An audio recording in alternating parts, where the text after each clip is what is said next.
Here tonight with Katie, of course, is Syed Abbas, the president, and Andre Smelters sitting in the front row, and with Regency, our friends Terry Rivera and John Sanner. And we thank you all for coming tonight. And with that, I'd like to turn the mic over to Katie, who would like to walk you through where they've been since May the 8th and when they started and what they've done and what they want to do and what are the implications along the way. And from what I understand, Regency will become part of that presentation as they go through the slides. And then questions along the way, or do you want to just cover that during your introduction? Questions along the way would be quite fine, or those appropriate amount of time at the end, then also for questions. Good. Feel free to use the note sheets that you've got there to jot down some notes as you go along the way.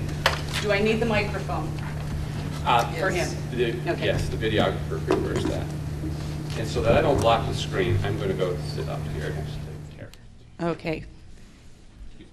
And again, thank you for allowing us the opportunity to be here this evening and to share some information with you about the Elyria High School project. It is certainly an exciting time in Elyria for the schools, and this evening what we hope to accomplish is to provide you with an overview of the project, including community and staff survey results, to give you the next steps in the design and construction process and the further opportunities that staff and the community will have for some input, and then also to address any questions and concerns that you may have during this time.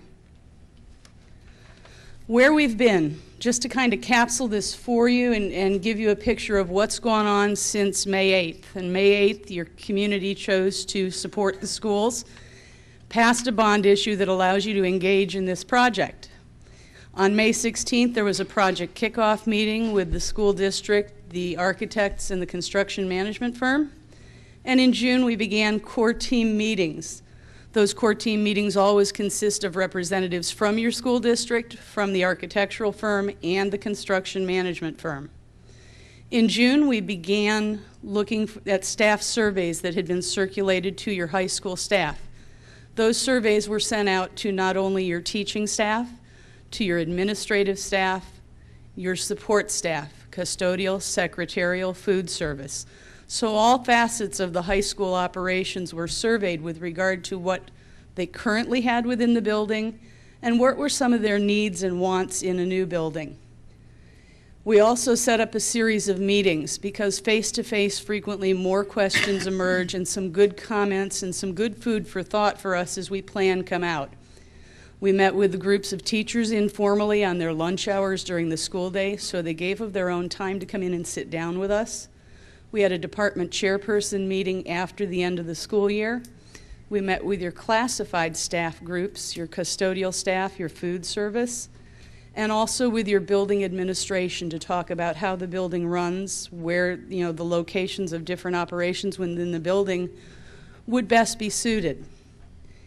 In June, we began program of requirements where I actually sit down and start to look at what spaces need to go in what areas of the building and how many of them need to be there. And that's based on the way you deliver curriculum. It's based on the way the building operates and also on the enrollment for that building. In July, a community survey was distributed.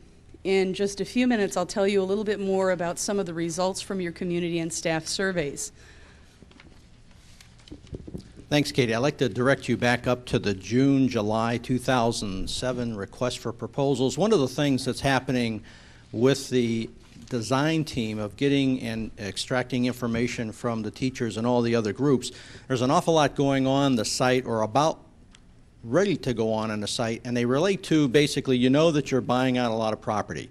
And there's a couple of things that we'll be bringing to you for approvals also shortly. Is the existing properties are undergoing an evaluation for environmental issues.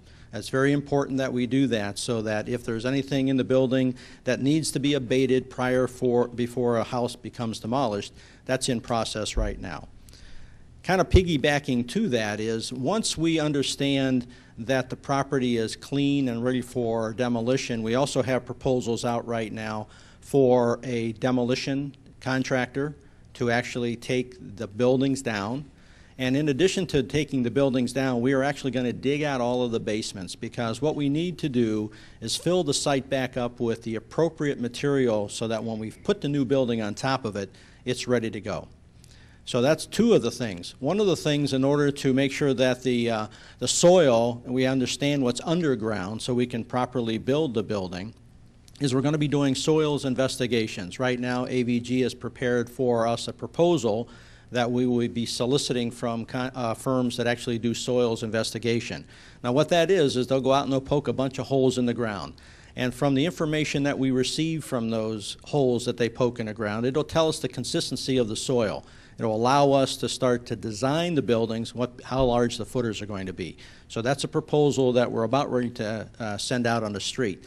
Another one, if I recall from some of the comments back from the community survey, was that as much as we can make this building green, we should try to do that. So the second item down, which is addressed as a conductivity testing, that's another a hole that's going to be drilled in the site. And what that does is it tells us how receptive is the ground for a geothermal type of heating and cooling system. And we believe that maybe, if not, a large section of the building might be geothermal. So that'll help with the green building process and maybe get some LEED certification through the building process. So that's important for us to take place. We also have a proposal that's going out on the street pretty soon to survey the existing site and the buildings. And what we want to do is we want to know what the property looks like in a survey, and that'll come out and tell us the contours of how the site undulates. So we're going to be laying that out also. And then we have a program also going on that the existing building, actual dimensions of the existing buildings are being also taken by a company that comes in and does a laser survey of the entire building. You might say, well, why are we laser surveying the existing building? As you recall, we're going to be taking that building down in pieces. It's not going to come down at one time. So we need to know where the proper lines of demarcations are, where the building can still be used while portions of it are demolished. So that'll also help AVG in determining and helping us determine the phasing of the project. So we've been busy. And I think if you also recall in your package that you probably have something from the Ohio School Facilities Commission, which is some considerations for contractor evaluation. Now it's a 17 or 18 point evaluation. We're just getting it and trying to absorb it. We'll absorb it, and then the next meeting we'll give you in-depth detail of what each one of the items mean. We think it's a great proactive approach by the state to try to draw good certified contractors to the project. We will probably recommend that we endorse, if not all, most of the articles in that memo. But I would encourage you to read that, so as we explain to you in the next meeting what that means, then you can also know what we're talking about. Yes, Evelyn. John, I have a question in light of that, and you've kind of talked about it, but in response to the RFPs that are going to go out, part of what the community was saying as we were passing this bond issue was to make sure that the work stayed in Lorain County, that we weren't bringing people in from outside, you know, a large number of contractors to come in and reap the benefits of what they're going to be paying for. So will there be a process that we can educate some of our contractors around here about the rules? I think it's very important that they tune in for the next meeting when you go over that, but will there be a process so that they will understand exactly what is required in those RFPs? Oh, absolutely. We have already begun that process, Evelyn, from a standpoint. If you take a look at the existing property environmental assessments, we are going to be bringing forth to you a local firm that's headquartered in Elyria to do that work. And also we have the names of a number of local demolition contractors who have already either contacted the schools or contacted us and said, we want to be part of this, and we say, yes, you will be part of this. And except for the demolition of the properties, most, if not all of those others are qualification-based selection process. So we will go through qualifications, make sure that the folks are responsible and responsive consultants, and then make recommendations based off of the criteria that we set up. But it is our intent to try to focus on Elyria